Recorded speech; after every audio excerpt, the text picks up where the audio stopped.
Gubagoo elevates your customer experience with our premium chat and digital retailing tools. Modernize your dealership's car buying process at gubagoo.com, where excellence meets automotive retail. That's GUBAGOO.com.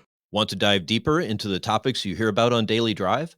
We're offering listeners a special offer, 20% off a 1-year Automotive News digital subscription. That gets you access to all of our news, information, and analysis made for automotive industry leaders like you.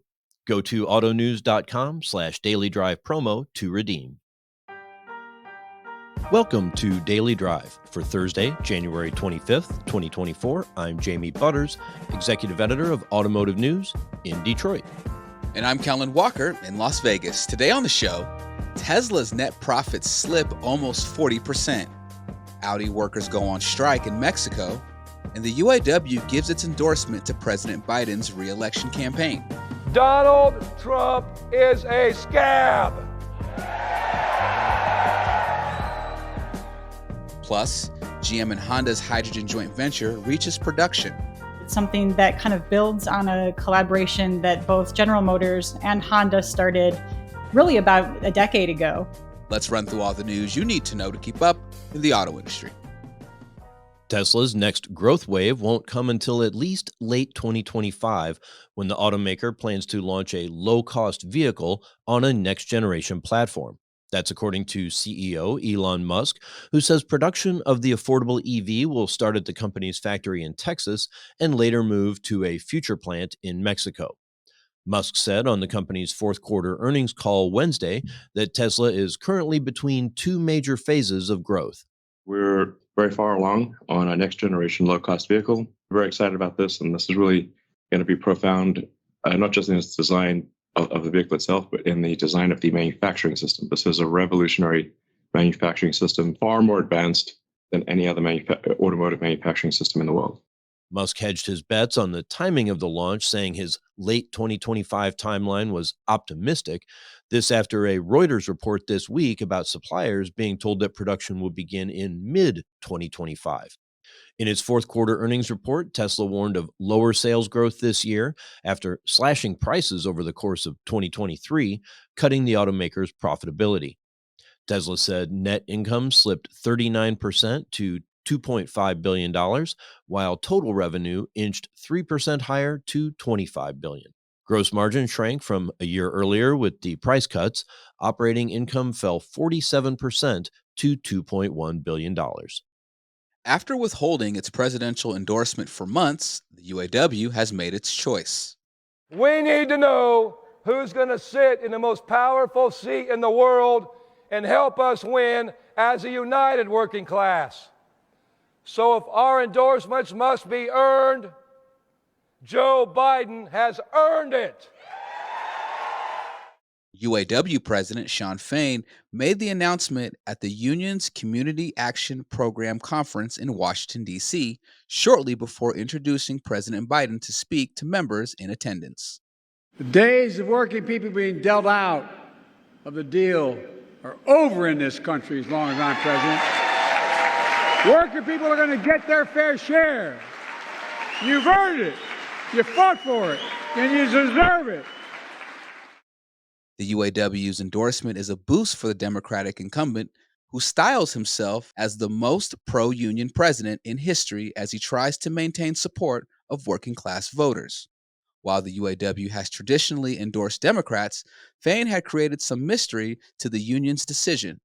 He said repeatedly that endorsements must be earned, not freely given. He has said the union would back politicians who demonstrated support for its priorities. Meanwhile, unionized workers at the Audi plant in the central Mexican state of Puebla are on strike over wages. That's while the union representatives continue negotiations in Mexico City. The workers went on strike mid-morning Wednesday after rejecting the German automaker's proposal of a 6.5% salary increase for this year's contract. The workers' union, Seat Audi, which represents more than 4,000 workers, had requested a 15.5% increase, including benefits. Inflation in Mexico was 4 2/3% at the end of 2023. Farther south, General Motors is set to invest more than $1.4 billion in Brazil from this year through 2028 in a bid to boost, quote, sustainable mobility. The sum will fund a complete renewal of the automaker's vehicle portfolio in Latin America's largest economy. It will also help develop technologies and create new businesses. The automaker did not provide a forecast for when it will start producing electric or hybrid vehicles in the country. GM said that this decision will depend on the evolution of the local market. And remember the Apple Car? The long delayed project is switching to a less advanced design and facing more delays. Bloomberg News reports that the company now plans to release the electric vehicle, nicknamed the Titan, in 2028. It's switching to a so-called Level 2 Plus automated driving system. Apple's original goal was to produce a Level 5 or Level 4 autonomous vehicle. Level 5 AVs have the highest level of automation and can function on any street in any condition without a driver present. And those are today's headlines. Jamie, it's official. The UAW has endorsed President Joe Biden for the upcoming election.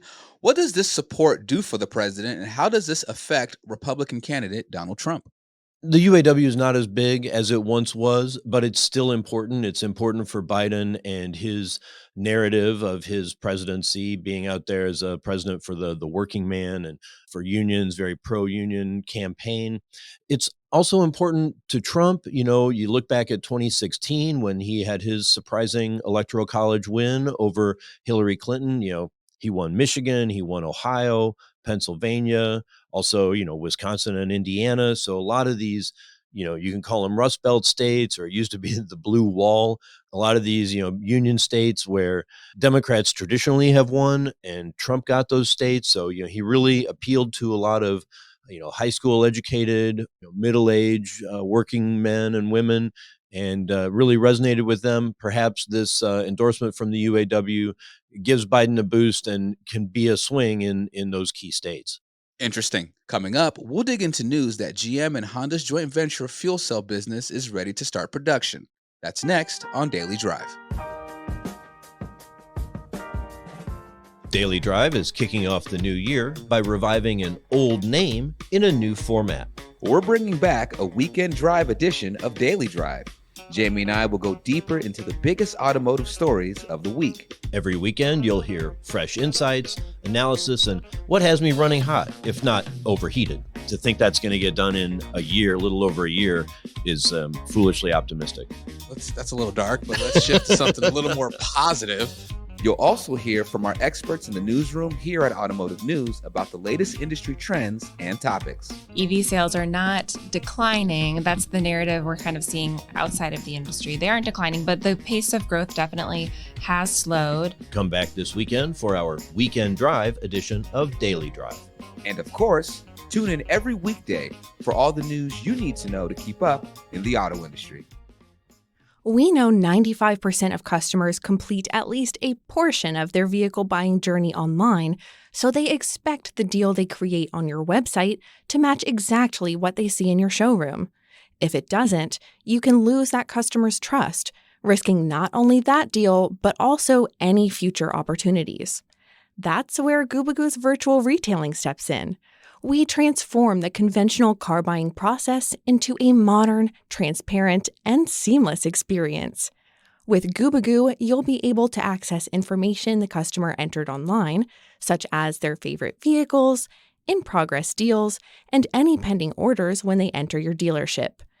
And our industry-leading F&I process averages nearly 3 times greater revenue per deal, thanks to our smart menus and bundles. Did we mention that virtual retailing is fully integrated with our premium chat solution? Real-time messaging and live support from our team of specialists brings the engagement of your showroom directly to your website. Don't let disconnected experiences drive customers away. Try virtual retailing by Gubagoo, where seamless meets success. Discover the difference and see why over 8,000 dealers and 20 OEMs trust us at Gubagoo.com. That's GUBAGOO.com. Welcome back to Daily Drive. I'm Jamie Butters with Kellen Walker.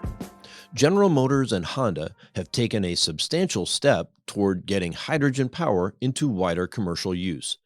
The automakers are starting production of hydrogen fuel cell systems co developed by a joint venture. They are producing fuel cells and modules at a 70,000 square foot plant about 20 miles south of Detroit. The launch, announced today, builds on a collaboration that began in 2013, which later led to an $85 million investment to create fuel cell system manufacturing. That's the name of the joint venture. Automotive News General Motors reporter Lindsay Van Hully and Tech and Innovation team leader Pete Bigelow wrote about it for us on autonews.com. I spoke with both of them about what this means for the companies and for wider adoption of hydrogen. Welcome back to Daily Drive, both of you. You reported today on a new fuel cell manufacturing operation that recently got started. What's going on? Yeah, they started production of hydrogen fuel cell systems at a plant about 20 miles south of Detroit in Michigan.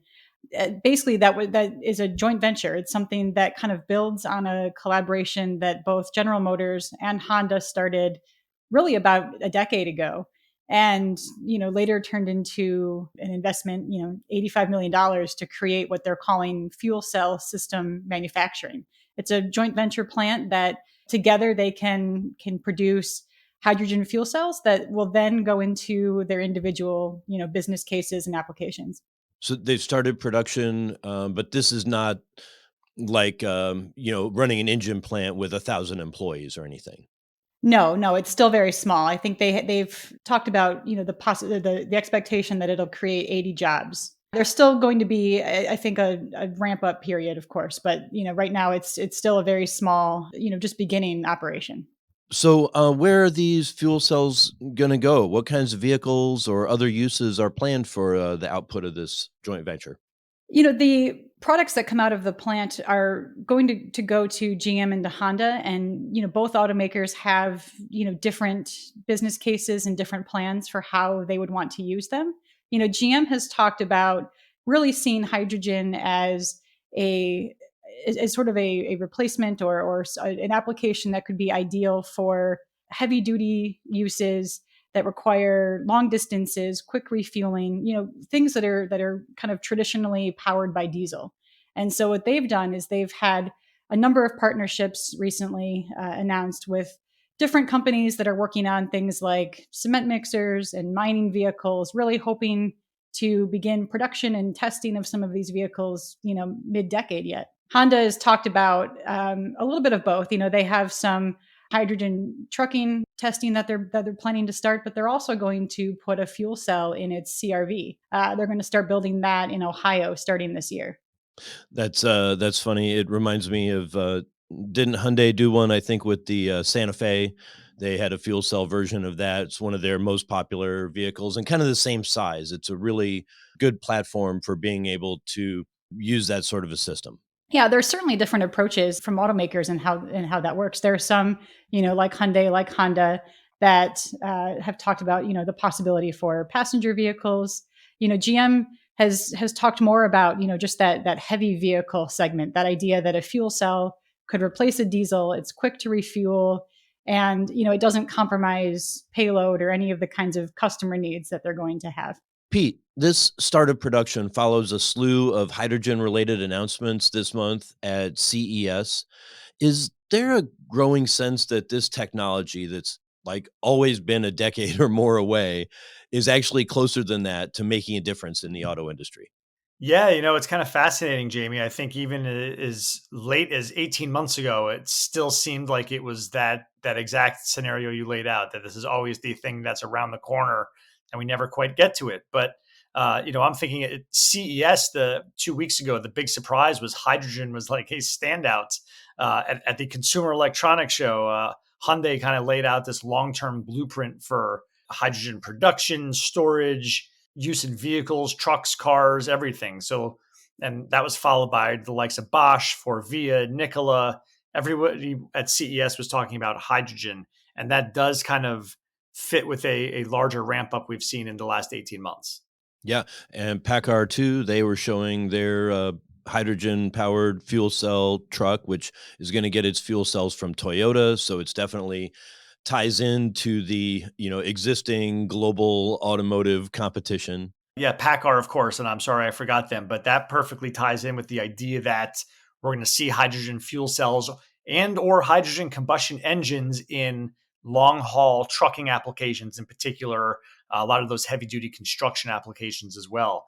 But I think one of the interesting things is, the idea of hydrogen fuel cells in light duty passenger vehicles is something that, has been tried, and I think Toyota has sold maybe a few thousand Mirai over a decade, at least here in the United States. And it's kind of like, on one hand, this idea that has not worked in any sort of meaningful fashion.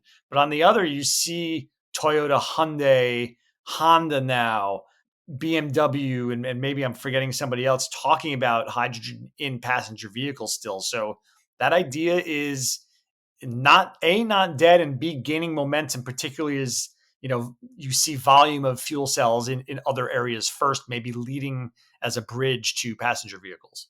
What's interesting too is that there's this recognition, I think, among the automakers too, that hydrogen could potentially open up other business areas for them. Talking about things like power generation, aerospace. GM is talking about things that are outside the traditional passenger light vehicle market, the kind of bread and butter that they've been known for a while. Honda talked about, we are a mobility company. We have lots of different applications and places we could take this. And that as that technology scales, does that potentially open up other areas for them, other markets that they have not been in historically? Lindsay, it reminds me very much of one of the most underappreciated things that I think has happened maybe in the last 18 months. Was it like November of 22 that GM started its GM Energy subsidiary? And this dovetails perfectly into the idea that automakers can provide that stationary energy storage. And, you start to think about how that integrates into a home for a vehicle owner. And I don't want to say the sky's the limit, but there is like a business case there that is different, and exactly as you laid out, a new opportunity for automakers. It helps a lot that costs are starting to come down. Saw that the companies reported that this JV's costs will be about a third less than what Honda was using in the 2019 Clarity. So certainly economics has been a big challenge to commercializing fuel cell systems. But the other big one, of course, is production. It's such a challenging issue. And I know the government is doing a lot of work, both on cost and on cleaning up the manufacturing process, distribution. What does that timeline look like? Well, Jamie, in the fall, the DOE gave out $7 billion to 7 winners around the United States for different areas to build what they call regional hydrogen hubs. And it's kind of this nexus where production, storage, infrastructure, and use cases all come together in certain geographic locations. And that's really just underway. The winners were announced. I think they'll spend a good bit of 2024 kind of fine-tuning their plans, starting to build. But it's really kind of leads toward the end of this decade when the DOE has I think they're calling it their energy moonshot of some kind to, get hydrogen up and running and also have the price come down to like $1 per kilogram. And from something, like 5 now today? That's about right. It's interesting. The price can vary greatly depending on geography today, but for transportation applications right now, as you know, California has the vast majority of refueling stations right now. They might have like 99 point something % of the public stations, which amounts to all of like 54. So that's Not many. To say it's embryonic was probably an understatement, but I think California is probably where you find the lowest cost as a result of that today. But yeah, I think the general idea is it's probably like $4 or $5 per kilogram right now. Well, it's a long road to travel, but glad we'll have you two to keep covering this, and as the technology improves and comes to market. Lindsay Van Holy, Pete Bigelow, thanks so much for joining me today. Thank you, Jamie. Thanks, Jamie. That's Daily Drive for today. I'm Jamie Butters. And I'm Kellen Walker. Thanks to Automotive News coordinating producer Jake Neer, as well as our own Lawrence Iliff, Ajay Forrest, and George Wycamp for their reporting for today's podcast. You can get the latest news on tech and innovation, manufacturing, and everything happening in the auto industry at autonews.com. If you enjoy the podcast, remember to leave a review, and subscribe so you never miss an episode.